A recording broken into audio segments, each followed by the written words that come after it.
사사기 3장 전체인데요. 우리 1절에서 6절까지만 같이 읽도록 하겠습니다. 1절에서 6절까지만 읽겠습니다. 사사기 3장 1절로 6절 말씀, 제가 진 성경으로는 363면에 있습니다. 우리 찾으신 줄 믿고 우리 한 목소리로 읽도록 하겠습니다. 여호와께서 가나안의 모든 전쟁들을 알지 못한 이스라엘을 시험하려 하시며 이스라엘 자손의 세대 중에 아직 전쟁을 알지 못하는 자들에게 그것을 가르쳐 알게 하려 하사 남겨두신 이방 민족들은 블레셋의 5 군주들과 모든 가나안 족속과 시돈 족속과 바알 헤르몬 산에서부터 하맛 입구까지 레바논 산에 거주하는 히위 족속이라. 남겨두신 이 이방 민족들로 이스라엘을 시험하사 여호와께서 모세를 통하여 그들의 조상들에게 이르신 명령들을 순종하는지 알고자 하셨더라. 그러므로 이스라엘 자손은 가나안 족속과 헷 족속과 아모리 족속과 브리스 족속과 히위 족속과 여부스 족속 가운데에 거주하면서 그들의 딸들을 맞아 아내로 삼으며 자기 딸들을 그들의 아들들에게 주고 또 그들의 신을 섬겼더라. 아멘. 오늘은 하나님의 손을 붙드는 자들이라는 제목으로 말씀을 전하겠습니다. 이 수요일 밤에 하나님의 다스림을 받으러 나오신 모든 성도 여러분들을 주님의 이름으로 환영합니다. 특별히 언약에 신실하신 하나님께서 하나님의 백성인 우리의 삶을 든든하게 지켜주실 줄 또 믿습니다. 그래서 이 시간 그 은혜를 풍성히 경험하시는 저 여러분들 되시기를 바랍니다. 유아부를 필두로 지금 여름 성경학교가 그리고 수련회가 진행되고 있습니다. 그래서 오늘은 우리 야긴보아스 청년들이 주님 앞에 온전히 서려고 그들의 시간을 구별해서 하나님 앞에 내어놓으려 떠났습니다. 그래서 그 시간들이 참으로 의미 있도록 여러분들 잊지 마시고 기도해 주시기를 바랍니다. 그래서 오늘 본문은 우리가 하나님 앞에 그런 구별된 시간을 가져야만 되는 이유와 당위성에 대해서 설명해 주고 있는데요. 사사기 3장 1절과 2절 말씀 제가 다시 한번 읽어보겠습니다. 여호와께서 가나안의 모든 전쟁을 알지 못한 이스라엘을 시험하려 하시며 이스라엘 자손의 세대 중에 아직 전쟁을 알지 못하는 자들에게 그것을 가르쳐 알게 하려 하사 남겨두신 이방 민족들은 이라고 하고 있습니다. 빨간 글씨를 보면 이들은 가나안의 전쟁을 알지 못하는 세대다, 아직 전쟁을 알지 못하는 세대다라고 하는데요. 우리가 이런 수련회를 가져야 되고 우리가 우리 자신을 돌아볼 수 있는 이 거룩한 구별된 기회들을 하나님 앞에 드려야 되는 이유가 바로 이것입니다. 성경은 하나님께서 우리를 시험하시는 분으로 묘사하고 있기 때문입니다. 여러분, 전쟁을 알지 못하는 자들을 시험하신다 하셨는데요, 이것은 출애굽 3세대를 일컫는 이야기입니다. 여러분, 출애굽 1세대가 누구였죠? 모세를 따라 나온 자들이었습니다. 그때 여호수아와 갈렙을 제외하고는 누구도 가나안에 들어가지 못했죠. 그럼 출애굽 2세대는 누구입니까? 바로 광야에서 태어난 1세대의 아들들입니다. 그러니까 그들은 광야 키즈죠. 그럼 출애굽 3세대는 누굽니까? 이제 가나안에 들어오고 나서 가나안에서 나온 가나안 키즈들입니다. 즉 그들은 가나안에서 태어났기 때문에 보고 자란 것이 전쟁이 아니라 이미 그 땅에 정착하고 나서 그들을 주위를 둘러싸고 있던 민족들을 바라보면서 그 땅의 문화와 생활을 표준으로 삼고 살아가는 교포와 같은 아이들이다라는 겁니다. 그럼 미국 교포 2세들은 한국말을 잘합니까? 영어를 더 잘합니까? 영어를 더 잘하고 그들은 미국인과 같죠. 특별히 교육을 하고 그들에게 역사를 깨우쳐주지 않으면 그들은 이제 미국인이 되는 것처럼 그런 마찬가지의 상황입니다. 즉 유래와 역사에 대해서 하나님이 어떤 전쟁을 통해서 이곳까지 우리를 인도하여 왔고 왜 이곳에 우리를 부르셨는지에 대해서 특별히 시간을 내서 가르치지 않으면 스스로는 알 수 없는 조건에 있었던 아이들이 바로 이 가나안 키즈 출애굽 3세대였다라는 겁니다. 여러분, 그런데 이 가나안 3세대를 향해서 이 사사기 저자는 그들을 무엇이라고 부릅니까? 다음 세대가 아니라 다른 세대였다라고 우리가 자주 듣는 말로 그들을 부르는 것입니다. 그들은 말 그대로 이스라엘의 정체성이 아니라 가나안의 정체성을 갖고 사는 것과 같은 이방인과 별 차이가 나지 않는 그러한 존재들이었다라는 겁니다. 그러나 그럼에도 불구하고 하나님께서 그들을 버리시지 않았다라고 강조하는 것, 그 말이 바로 참 역설적이지만 시험하셨다라는 단어로 표현되고 있는 것입니다. 그렇습니다. 하나님께서는 자기 백성의 정체성을 잃어버린 그러한 백성들까지도 사랑하신다라는 것입니다. 그래서 그 사랑하시기 때문에 그들을 시험하는 것처럼 보이는 그러한 안 좋은 것, 우리가 피하고 싶은 것처럼 느끼는 그러한 것을 통해서 전쟁을 알게 하시고 그 과정 가운데 만군의 여호와의 이름을 그들의 뇌리와 그들의 신비 가운데 다시금 새기신다라고 말씀하시는 것입니다. 그런 과정들을 통해서 우리가 하나님의 명령에 순종하는 것이야말로 우리의 진정 살 길이구나 라는 것을 깨닫게 하신다라는 것입니다. 그러려고 하나님께서는 우리에게, 이스라엘에게 좋지 않은 것이지만 이스라엘 가운데 완전한 평화를 주시지 않으시고 그 평화를 얻기 위해 그 사면에 이 옆구리의 가시와 같은 이방 민족들을 여전히 남겨두시고 여전히 허락하신다라고 이야기하는 것입니다. 여러분, 우리 중에 안심할 자가 누구이겠습니까? 하나님을 잊지 않았다라고 우리 중에 누가 장담할 수 있을까요? 사사기 3장 7절 말씀 우리 같이 한번 읽어볼까요? 이스라엘 자손이 여호와의 목전에 악을 행하여 자기들의 하나님 여호와를 잊어버리고 바알들과 아세라들을 섬긴지라. 여호와의 목전에 하나님 눈에 분명한 악을 행했는데 그 악의 내용이 무엇이냐? 하나님 여호와를 잊어버리고 우상을 숭배했다라는 겁니다. 여러분, 여기서 이 잊어버렸다는 것이 말 그대로 하나님에 대해서 기억하지 못했다, 그런 말이 아니죠. 하나님이 더 이상 생생하게 느껴지지 않고 그들의 삶에 그들의 동력이 되어주지 못했다라는 이야기입니다. 하나님을 아는 지식이 우리 안에서 역사하지 않았다라는 의미입니다. 여러분, 우리의 입술에는, 그리고 우리의 머릿속에는 지적인 동의가 있고 신앙의 고백이 있을지라 한다고 해서 우리 마음과 우리 존재에 어떤 영향도 미치지 못한다면 그것이 곧 하나님을 잊어버린 것과 같다라고 성경은 알려주고 있는 것입니다. 여러분, 그러므로 가나안에서 신앙을 지키는 일이나 바벨론에서 신앙을 지키는 일이나 오늘 우리가 살아가는 이 사회에서 신앙을 지키는 일이나 그것은 본질은 동일하다라는 것입니다. 그리고 그것은 여전히 굉장히 어려운 일일 수 있다라고 성경은 우리에게 알려주고 있습니다. 그럼 우리가 사는 현실을 바라보십시오. 하나님이 더 힘이 센 것 같습니까? 아니면 오늘 내가 어떻게 하면 집을 살까? 어떻게 하면 내 자녀를 훌륭한 사람으로 키워낼까 하는 이 세상의 여러 가지 조건들이 당장 더 큰 영향력으로 다가옵니까? 돈, 권력, 관계, 우리의 소원을 현실로 만들어줄 것 같은 그러한 우리 눈에 보이는 실체들이 당장 하나님보다 내 마음에 더 큰 포션을 차지하고 있다면 그것은 우리가 더 이상 하나님을 생생하게 우리 마음, 우리가 알고 있는 그대로 하나님은 전능하십니다, 하나님은 날 위한 분입니다 라는 이 신앙 고백이 무색하게 오늘 정작 우리의 삶을 이끌어가고 있는 것은 하나님이 아니다, 그렇다면 그것은 하나님을 잊은 것과 다름이 없다라고 성경은 말하고 있는 것입니다. 여러분, 그렇습니다. 주님과 첫사랑의 순간은 누구에게나 있었습니다. 이스라엘도 마찬가지지요. 1세대 때 그들은 하나님을 경험했지만 1세대는 순종하지 못했기 때문에 아무도 가나안에 들어갈 수 없었죠.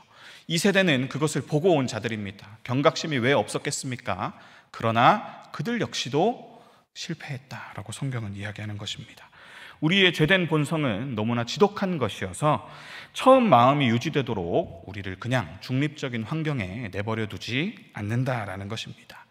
그러니 우리가 이런 의식적인 노력들을 하지 않고 계속해서 의식적으로 교육하지 않으면 생생했던 하나님이 희미해져 가는 것은 누구도 막을 수 없는 자연스러운 그런 전쟁과 같은 것이다라는 것입니다. 그래서 이 팀 켈러 목사님은 이 부분을 이렇게 이야기했는데요. 우리 마음이 마치 겨울에 추운 날 밖에 내놓은 양동이와 같다라고 이런 생생한 그림 언어로 표현했습니다. 얼음이 생길 때마다 계속해서 얼지 않도록 꾸준히 저어주는 일이 없다면 우리의 마음 중심은 우리도 의식하지 못하는 중에 꽁꽁 얼어버릴 것이다. 그래서 우리를 둘러싸고 있는 이 영적인 환경이 마치 그 얼음을 얼도록 하는, 우리의 마음이 계속해서 완고해져 가도록 하는 그런 우리를 위협하고 있는 환경이다라는 것에 대해서 분명히 말하고 있는 것입니다. 여러분, 그러니 우리가 가나안에 서 있는 자들과 같습니다. 우리는 바벨론에 오늘 처해 있는 그런 노예들과 같은 상황일지도 모른다라는 것을 우리가 기억해야 한다라는 것입니다. 여러분, 그렇기 때문에 우리가 매년 똑같은 별로 의미 없어 보이고 때로는 아이고 뭐 누구는 낭비하네 그렇게 생각할 수 있는 수련회를 부지런히 기획하고 의식적으로 우리가 이것을 더 강조해서 보내야 한다라고 강조하는 이유입니다. 왜냐하면 우리가 쉽게 잊어버리고 그래서 기억해내도록 부름받아야 한다라는 것입니다. 여러분, 그 부름받은 백성들의 자리가 곧 예배고, 특별히 우리가 전체 한 해로 따지면 수련회와 성경학교의 자리다라는 것입니다. 여러분, 공부에 시달리는 우리 아이들, 또 진로를 탐색해가는 그런 과정 속에 하나님보다 더 영향력 있어 보이는 것들이 그들의 마음을 채운다라는 것입니다. 그래서 그들 머릿속에 있는 키워드를 살펴보면 K-팝, 의사, 아니면 남들 갖고 싶어하는 에르메스, 포르쉐, 아파트, 애플, 테슬라 전기차, 이런 걸로 그들의 머리와 마음을 채우기 전에 그런 키워드들이 온통 그들을 사로잡지 못하도록 더 위대한 말씀을 그들 앞에 경험시켜주고 공동체로서 그 말씀 앞에 반응하도록 하는 이 시간은 우리에게 꼭 필요한 것이다 라는 이야기입니다. 그래서 그것을 맛보고 또 보고 느끼는 이 공동의 경험들을 통해서 우리는 잊지 않고 하나님을 더 생생하게 우리가 처음 마음을 회복하도록 하는 그러한 돌이킴의 여지와 기회를 갖게 된다라는 것입니다. 여러분, 여기서 우리와 우리의 다음 세대가 하나님 앞에 시험받기 원하시는 분이 계십니까? 진짜로 다른 세대가 되어버려서 다시금 하나님께서 내가 만군의 주이심을 깨닫게 하시도록 그들에게 실컷 고난을 주신 후에 그리고 나서 돌이키기를 원하시는 분은 아무도 없지 않을 것입니까? 그러니 아이들이 지금 아직 우리에게 시험이 닥치기 전에 진정한 신앙 고백, 하나님만이 왕이십니다. 하나님은 언제든지 주시고 언제든지 취하실 수 있는 모든 주권을 가지신 분입니다. 그러니 그분의 편에 서야 됩니다 라는 이 분명한 고백이 그들의 입술 가운데, 그들의 마음 가운데 터져나올 수 있도록 우리는 매년 여름, 매년 겨울 이 기회들을 잘 선용하며 나아가야 하겠습니다. 그래서 우리 자녀들 가운데 하나님 진정한 부흥을 허락하여 주시옵소서, 아이들 가운데 진정한 성령 충만을 선물로 주시옵소서 하고 우리가 깨어서 힘써 기도할 수 있어야 하겠습니다. 그리고 거기서 멈추지 말고 우리는 한 발 더 나아가서 우리의 다음 세대를 품고 그들이 우리의 세대를 구원할 수 있는 작은 예수들, 그래서 자기 백성을 그들의 죄로부터 구원하도록 보냄받은 그러한 구원자들이 될 수 있도록 우리가 기도해야 할 것입니다. 그래서 오늘 이 3장 말씀을 보면요, 3명의 사사 이름이 등장하는데요, 이들은 오실 예수님을 보여주는 그 구원자의 예표로서 성경에 표시되고 있는데요, 그러니 이 성경 말씀이 우리에게 말하고자 하는 것은 하나님의 은혜는 참으로 놀라운 것이어서 가장 깊은 어둠의 순간에도 밝게 빛난다라는 것이 이 본문의 가장 앞선 요지일 것입니다. 그러나 우리는 오늘 이 본문을 읽으며 다른 측면에 좀 더 주목했으면 좋겠습니다. 하나님은 그분의 일을 행하실 때에 늘 성령님을 먼저 보내사 그 구원할 한 사람을 깨우고 그 사람을 통해 구원의 일을 시작하기를 기뻐하신다라는 것입니다. 그렇다면 그 하나님께 사용되는 그 인간 구원자는 기계적으로 로봇처럼 하나님 앞에 그냥 하나님이 움직이시는 대로 사용되는 것이겠습니까? 그것이 아니다라는 것입니다. 그들은 준비된 자들로, 하나님을 위해 서고자 하는 자들로 이 시험이 오기 전부터 하나님의 영이 그들을 다스리고 그들을 준비하고 있었음을 기억해야 한다라는 것입니다. 그래서 먼저 이 온니엘이라는 사사를 살펴보면 좋겠는데요, 이스라엘이 하나님의 백성으로서 그들의 정체성을 잃어버리고 우상을 섬기게 된 결과 그들은 분명히 샬롬이 주어져야 되는 약속의 땅에 있었음에도 불구하고 이 샬롬을 누릴 수가 없는 그러한 비극적인 상황을 맞이하게 됩니다. 여러분, 하나님은 두 배로 악한 구산이라는 별명을 가진 메소포타미아 왕 구산 리사다임을 그들을 압제하는 자로 세우십니다. 무려 몇 년 동안요? 8년 동안이요. 강산이 10년이면 변한다고 하는데 8년이면 짧은 기간이 아니죠.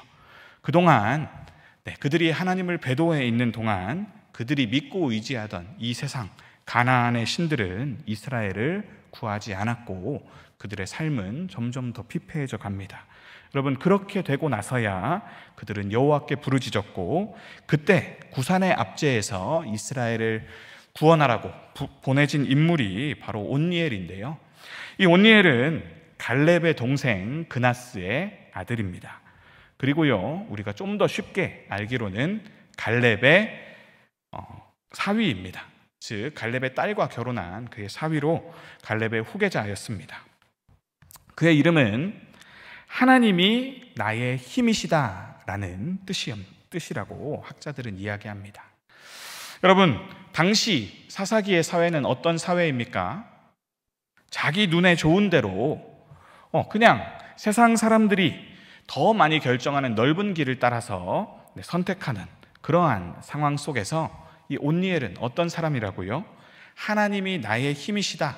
나는 하나님의 눈에 선한 대로 결정하겠다라고 그의 삶을 구별한 하나님이 쓰실 만한 자였다라고 성경은 이야기하고 있습니다. 그는 오늘 성경에 나온 대로 당시 사람들이 다 가나안 사람들과 통혼하여서 어떻게 하면 그 땅에서 더 잘 살까? 우리가 산지에서 내려와서 평지에 살게 되었으니 이 평지에서 잘 살려면 우리가 믿는 저 산에서 우리를 만나주신 하나님 말고 이 평지에 바알과 아세라를 따라야 되는 것이 아니냐라는 것이 다수를 이루던 그 시대와 구별되는 그러한 자였다라는 것입니다.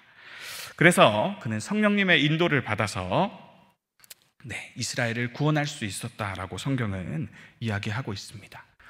여러분, 여기서 이 온니엘은 그렇다면 어떻게 이렇게 잘 믿음의 사람으로 설 수 있었을까요? 아마도 그의 존재는 이 갈렙의 신앙 교육 없이는 불가능했을 것입니다. 여러분, 준비된 자, 바른 신앙의 고백이 있고 그 신앙의 고백을 따라 정말로 이 세상 사람들이 다 가는 길을 거슬러서 하나님이 우리에게 요구하신 대로 살 수 있는 자들은 여러분 다 이렇게 미리 시험이 오기 전에 준비된 자들임을 우리가 기억할 수 있어야 하겠습니다. 그래서 우리의 자녀들이 이 시험의 때에 하나님의 이름을 드러낼 수 있는 자로 또 이 신앙의 명문에 걸맞는 자들로 세워질 수 있기를 우리가 기도하며 나아가면 좋겠습니다. 여러분, 그 다음 나오는 사사는 에훗이라는 사사인데요, 이 온니엘이 죽고 나자 이스라엘은 언제 그랬냐는 듯이 다시 배도했다라고 성경은 이야기합니다. 그 결과 모압 왕에게 무려 18년 동안 압제를 당합니다. 여러분, 이 8년의 세월이 그들에게 별로 약이 되지 않았는지 여러분, 형기가 초범보다는 재범이 더 높지요. 그것처럼 여러분, 지금 계속해서 이 완고해지는 마음에 대해서 하나님은 그들에게 더 가혹한 벌을 주시는 것 같습니다.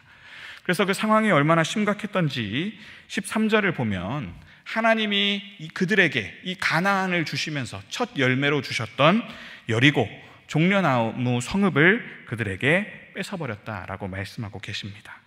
여러분, 이 여리고는 거의 사막 중간에 있는 오아시스처럼 윤택하고 경제적으로 부유한 마을이었으며 그리고 요단 동편에서 서편으로 들어가려면 반드시 지내야 되는 관문과 같은 중요한 도시였습니다. 그러나 신앙의 정체성을 잃으니 하나님이 언제든지 주신 것은 언제든지 취하실 수 있다라고 본문은 말해주는 것 같습니다. 그럼 이스라엘 백성들이 배도할 때 이 배도가 첫 번째 것보다 더 커서 이제 더 이상 또 소망이 없어 보인 그런 더 안 좋은 사이클로 나아갈 때에 종된 원점으로 되돌아가는 것 같은 그런 상황에서 하나님이 구원자로 또 보내신 인물이 바로 에훗입니다. 여러분, 그래서 더욱더 특단의 조치가 필요해 보였습니다. 그는 모압 왕 에글론을 암살함으로 이스라엘을 승리로 이끌었다라고 오늘 본문은 알려주고 있는데요. 그래서 성경은 그 암살을 위해서 그에게 주어진 특이사항이 왼손잡이였다라고 우리에게 알려줍니다. 그래서 왼손잡이 에훗으로 우리에게 알려져 있지요. 그에 대해서는 재미있는 견해들이 많이 있습니다. 먼저는 그가 왼손잡이라고 소개되는 것은 그가 오른손을 쓸 수 없는 장애가 있는 자였기 때문에 그 사람들의 의심을 누그러뜨리고 정말 저런 장애가 있는 자가 이런 암살을 해낼 수 있겠냐라고 생각했기 때문에 하나님이 그 일로 이 에훗을 사용하였다라고 해석하는 견해도 있고요. 또 다른 사람들은 이 에훗은 오른손을 못 쓴 게 아니라 오른손도 잘 쓰지만 왼손을 잘 쓰도록 특별히 이 사사기 20장에 보면 나오는 이 왼손잡이로 물매를 던져서 하나도 빗나감이 없이 맞추는 그러한 훈련된 특수 요원과 같은 자였다라고 보는 사람도 있습니다. 여러분, 그런데 무엇이 맞는지 지금을 사는 우리로서는 알 수 없지만요, 중요한 것은 하나님은 다윗처럼 준비된 자를 쓰신다라는 점입니다. 여러분, 그의 조건이 정말로 장애가 있어서 불리한 것이었든 아니면 그의 왼손이 정말로 잘 훈련된 좋은 조건이었든지 간에 분명한 것은 그것은 하나님이 그를 사용하실 만한 특징이 되었다라는 것입니다. 여러분, 그렇기 때문에 우리가 우리의 자녀들을 보며 그들의 인생에 하나님께서 어떤 은사들을 주셨고 그들을 통해 어떤 일을 행하실지를 우리가 기억함으로 그 인생들을 통해서 하나님이 역사하실 것을 기대고 바라는 마음으로 우리가 우리 자녀들을 잘 지도해야 하겠습니다. 그래서 고린도전서 1장 29절은 이렇게 이야기합니다. 이는 아무 육체도 하나님 앞에서 자랑하지 못하게 하려 하심이라. 하나님께서는 우리의 자녀들을 잘생겼든 못생겼든 그에게 장애가 있든 아니면 오히려 이 온열과 같은 모범생이든 간에 그 어느 육체도 자랑하지 못하도록 그를 자기 백성 삼고 하나님의 형상이라 부를 수 있을 만한 모든 아름다움을 그들에게 두셨다라고 이야기합니다. 그럼 그렇기 때문에 그것을 발견해주고 격려해주며 어떻게 그들이 하나님의 형상답게 살 수 있도록 그들의 꿈을 키워주고 비전을 심어주는 것은 우리가 해야 되는 일이다라는 것입니다. 여러분, 그리고요, 이 에훗에게 우리가 또 주목해야 봐야 되는 것은 그 역시 신앙인이었다라는 것입니다. 모두가 하나님 앞에 배도를 선택하고 있을 때 이 에훗의 이름은요, 영광이 과연 어디에 있는가? 힘은 누구에게서 비롯되는가? 라는 이름을 가졌습니다. 여러분, 그는 그래서 오늘 본문을 보면 이방 왕과 그를 섬기는 신에게 공물을 바치는 일을 맡았습니다. 여러분, 그러나 그가 하나님이 부르실 때에 진정한 영광은 오로지 내가 섬기는 이 왕과 이 신이 받을 것이 아니라 진정한 영광은 나를 부르신 이 하나님께만 돌려져야 된다라는 것을 보이는 산 제사로서 자기의 인생을 던질 만한 신앙이 있는 인물이었다라는 것을 우리가 확인할 수 있습니다. 여러분, 그렇기 때문에 우리가 이 에훗을 통해 볼 수 있는 것은 우리가 언제든지 이 악한 정권과 이런 것에 대항할 암살자를 교육해야 된다, 여러분, 이런 결론은 결코 아닙니다. 하나님은 일반적이고 당연한 방법으로만 역사하시지 않는데 여러분, 그만큼 상황이 안 좋을 수 있다는 것입니다. 그러나 그런 환경 속에서도 하나님은 그에 걸맞는 구원의 도구로서 쓸 사람들을 미리 예비하신다라는 말씀입니다. 그러니 오늘 그러한 부르심에 응답할 준비가 되어 있는 자들로 거듭나서 돌아올 수 있도록 우리가 다음 세대를 품고 더욱더 뜨겁게 기도하는 이 여름이 될 수 있기를 원합니다. 그럼 마지막으로 이 삼갈이라는 사람이 나오는데요, 그는 아낫의 아들이다 이렇게 소개되고 있습니다. 이것은 이스라엘식 이름이 아닙니다. 그의 이름 삼갈은 갈렙도 이스라엘 혈통이 아니라 그나스 족속이라는 이방 혈통이었듯이 이 삼갈도 혈통적으로는 이스라엘에 속하지 않았습니다. 그러나 온 이스라엘이 하나님을 저버리고 심지어는 이스라엘 안에서 그들이 그들의 교육을 실패한 것처럼 보일 때에도 하나님은 의외의 인물들을 세우셔서 구원하신다라고 성경은 우리를 위로하십니다. 여러분, 그 의외의 구원의 결과는 정말 놀라운 것입니다. 이 청동과 철의 민족이었던 블레셋 민족을 그는 소모는 막대기라는 원시적인 무기만으로 가지고 600명이나 쳐서 이기게 하셨다라고 오늘 본문은 소개하고 있습니다. 여러분, 이 세 명의 구원자들에 대한 이야기를 통해 우리는 무엇을 배워야 할 수 있습니까? 어떤 상황 가운데서도 우리가 하나님의 사랑과 우리를 향해 펼치신 크신 손을 의지할 수 있어야 한다라는 것입니다. 여러분, 우리 사회를 잘 살펴보면, 우리 아이들의 입장에서 보면요, 사회는 점점 세속화되고 있습니다. 여러분, 반이 25명밖에 안 되는데 한 반에 믿는 친구가 한 명도 없는 그러한 상황이 왔습니다. 우리가 믿음을 유지하던 상황과는 너무나 다른 그러한 세상입니다. 여러분, 우리가 살던 시대는 저성장 시대가 아니었죠. 고성장 시대였습니다. 한국에 하나님께서 은혜를 많이 베풀어 주셔서 일자리도 많고 우리 사회는 앞으로 계속 좋아질 일만 있는 것처럼 보이는 시대를 우리는 살아왔습니다. 그런데 우리 아이들이 볼 때 이제 세상은 그렇게 낙관적인 방향으로만 흐르지 않는다라고 그들은 느끼면서 자라갑니다. 우리나라 경제 성장은 이제 2% 남짓 이루어질 것이고요, 일자리도 늘어나는 것이 아니라 오히려 축소될 것이고, 그들이 삶의 여건들을 봤을 때 세상은 더 좋아지지 않는다라고 그런 믿음을 강제당하는 그런 중립적이지 않은 환경 속에서 그들은 하나님을 믿으라라는 우리보다 어려운 부르심 앞에 서 있는지도 모릅니다. 여러분, 그러나 이 시대는 어느 때나 그래왔다라고 하나님은 우리를 위로하십니다. 여러분, 이 악조건은 가나안 땅에서도 바벨론 땅에서도 그리고 오늘을 사는 우리에게도 동일하다라고 이야기합니다. 그러나 그렇게 어려워 보이는 상황 속에도 하나님의 다스리심은 결코 멈춘 적이 없다라고 오늘 본문은 우리를 위로하고 있는 것입니다. 하나님 모르는 다른 세대가 오기 전에 시험을 이길 수 있는 아이들로 키우라라는 것은 모든 세대에 주어진 그러한 사명이었습니다. 그러니 우리가 그 사명을 잘 감당하면서 나아가기로 다짐하면 좋겠는데요, 설령 또 다른 그런 하나님을 모르는 세대가 온다 할지라도 우리의 아이들만은 이렇게 준비된 아이들이 되어서 이 다음 세대에 하나님을 보여줄 수 있는 작은 예수들로 설 수 있도록 우리 아이들이 온니엘과 에훗과 삼갈처럼 정말로 의외의 아이들이 되어 하나님의 손에 붙들린 자들로 자라가야 되도록 이 여름 함께 기도해 주시기를 바랍니다. 그래서 시편 30편 5절 말씀은 우리에게 이렇게 알려주고 있습니다. 그의 노염은 잠깐이요 그의 은총은 평생이로다. 저녁에는 울음이 깃들일지라도 아침에는 기쁨이 오리로다. 아멘. 여러분, 고통의 시기가 오고 있는 것 같을지라도 하나님이 보여주시는 평화의 시기는 늘 더 길었습니다. 우리를 완고하게 하는 이 악한 조건 가운데 우리가 살지만 하나님이 주시는 구원과 위로는 언제나 더 컸습니다. 여러분, 이 8년의 시험, 우리가 결코 이겨낼 수 없을 것 같은 그 이방 민족의 압제 뒤에 이 구원자들로 인해 40년의 평화가 주어졌고요, 그보다 더 악한 죄를 저질러서 18년형을 선고받았지만 그 뒤에는 더 긴 80년의 평화가 있었습니다. 여러분, 우리 아이들이 사는 동안에는 이 긴 평화의 시대가 될 수 있기를 소원하므로 오늘 이 척박해 보이는 미래를 우리가 잘 대비하면서 바른 신앙을 전수하는 일에 힘을 내며 나아갈 수 있었으면 좋겠습니다.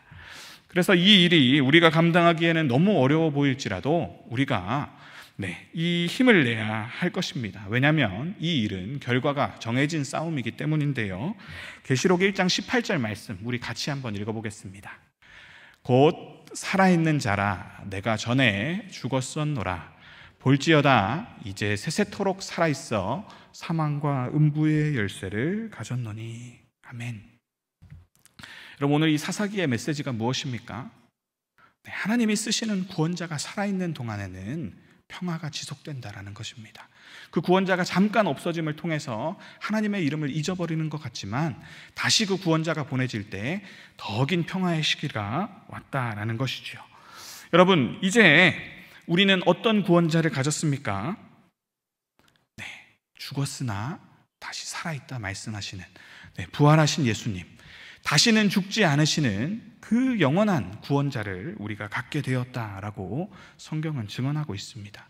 그러니 우리가 받을 평화는 일시적인 평화가 아니라 이제 영원한 평화입니다. 그분이 다시 오실 때까지만 우리의 자녀들을 양육하며 잘 기다리기만 하면 그 영생의 때는 우리에게 확실하게 주어질 것입니다.